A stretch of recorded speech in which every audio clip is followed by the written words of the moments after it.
interested. She is not that type. We are not bad. He is not doctor. They are not our relatives. तुम्हाला सुद्धा असे sentence बोलायचे आहे का? तर हा व्हिडिओ तुमच्यासाठी आहे. तर आपल्या आजच्या व्हिडिओचा जो टॉपिक आहे तो आहे ॲमीज आरचे नेगेटिव्ह सेंटेन्स आणि त्याचे नेगेटिव्ह इंटरॅगेटिव्ह सेंटेन्स कसे बनवायचे तेच आपण आजच्या व्हिडिओमध्ये बघणार आहोत. तर व्हिडिओमध्ये नवीन असाल तर चॅनलला सबस्क्राईब करा आणि व्हिडिओ आवडल्यास लाईक करा. तर चला आजचा व्हिडिओ स्टार्ट करूया.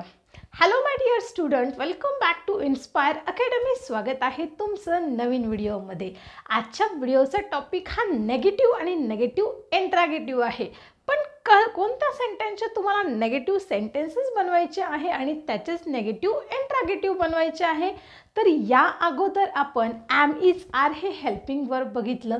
त्याचे सेंटेन्सेस कसे तयार करायचे, ते बोलायचे कसे हे देखील आपण शिकलो आणि त्याचे क्वेश्चन म्हणजेच इंटरॅगेटिव्ह सेंटेन्स कसे बनवायचे हे सुद्धा आपण मागच्या व्हिडिओमध्ये शिकलेलो आहोत. सो आज आपण नेगेटिव्ह सेंटेन्स कसे बनवायचे ते शिकणार आहोत.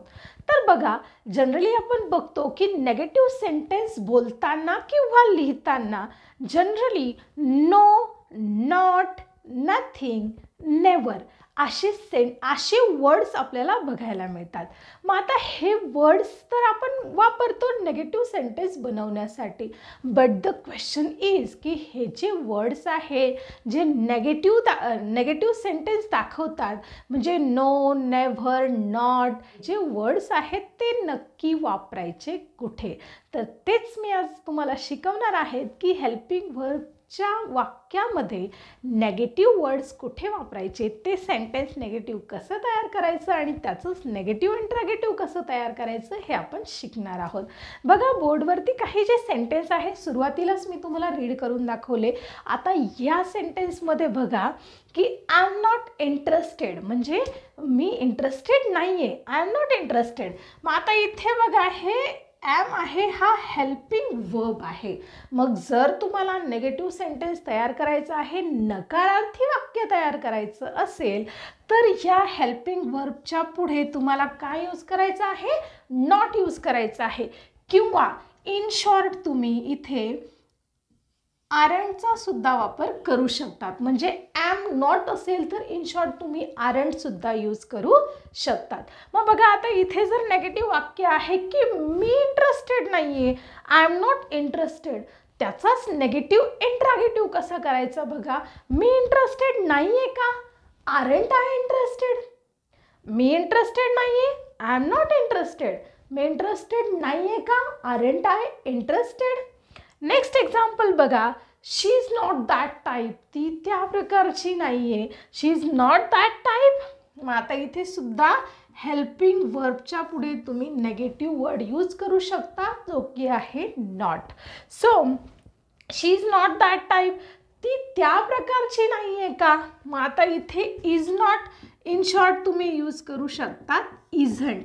मग आता इथे हेच निगेटिव्ह वर्ड स्टार्टिंगला घेतलं की त्याचा सुद्धा काय तयार होतो? नेगेटिव्ह इंटरॅगेटिव्ह तयार होतो. म्हणजे नकारार्थी वाक्याचा सुद्धा क्वेश्चन तयार होतो.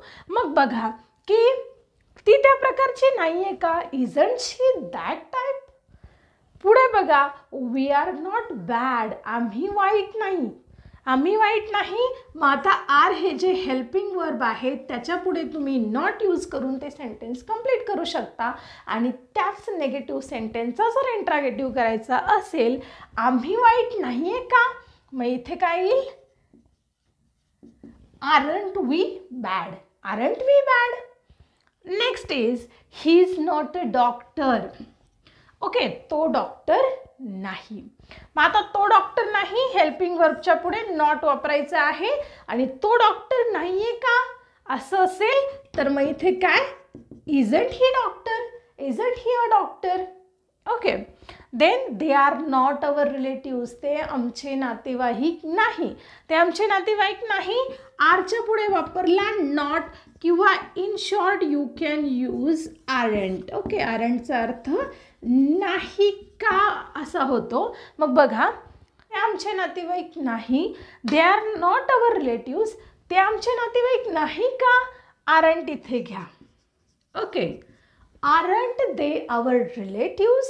म्हणजेच बघा, इन शॉर्ट सांगायचं ठरलं तर नेगेटिव्ह सेंटेन्स जर तुम्हाला हेल्पिंग वर्बच्या पुढे नेगेटिव्ह सेंटेन्स जर बनवायचं असेल तर हेल्पिंग वर्बच्या पुढे तुम्हाला नॉट यूज करायचं आहे. आणि त्याच नेगेटिव्हचा जर इंट्रागेटिव्ह करायचं असेल तर ते हेल्पिंग वर्ब प्लस नॉट तुम्हाला वाक्याच्या सुरुवातीला घेतला तर नेगेटिव्हचा इंट्रागेटिव्ह तयार होतो. तर बघा, इतकं ते सोपं आहे. म्हणजेच हेल्पिंग वर्बच्या पुढे नॉट वापरला की नेगेटिव्ह सेंटेन्स तयार होतं. आणि जनरली आपण बघतो की दिवसभरात असे कितीतरी सेंटेन्सेस आहेत की जे आपण नेगेटिव्ह बोलतो. ह्या सेंटेन्ससाठी इंग्लिशमध्ये कसा यूज करायचं ते अगदी आज सोपं होऊन जाणार आहे. आता मी हे फक्त बोर्डवर एक्सप्लेन करत बसणार नाही, तर तुम्हाला डायरेक्टली डेमो देते की असे कोणकोणते सेंटेन्स आपण डे टू डे लाईफमध्ये यूज करतो की जे आपल्याला इंग्लिशमध्ये लगेचच ट्रान्सलेट करायचे आहे. So what are you waiting for? Let's ready for the. शिक्षिका नाही आहे. I am not a teacher. तो आज इथे नाही आहे. He is not here today. आम्ही त्या सिनेमामध्ये इंटरेस्टेड नाही आहे. We are not interested in that movie. Coffee गरम नाही आहे का? Isn't coffee hot? नंबर व्यस्त नाही आहे का? Isn't the number busy? डबा तयार नाही. The tiffin is not ready. मला भूक नाही. I am not hungry. गाडी महाग नाही. The car is not expensive.